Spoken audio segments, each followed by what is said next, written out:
Hi guys, Chris here with Super Savvy Travelers. Hey, do you think it costs the earth to live in Tuscany? Well, it doesn't have to. And Pete and I are always on the lookout with our guys, with our agency associates like Mirko.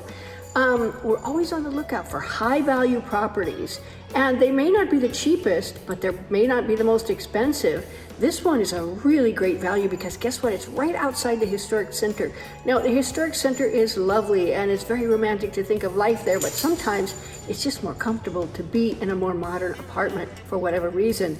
So this one is more modern. It's beautiful. The floors are stunning. They look like the original hardwood floors. 3 bedrooms, 1 bath, garage, little cantina, which is awesome for storage and everything else. But again, right outside the historic center, right where all the shops are, right where the coffee shops and everything else are.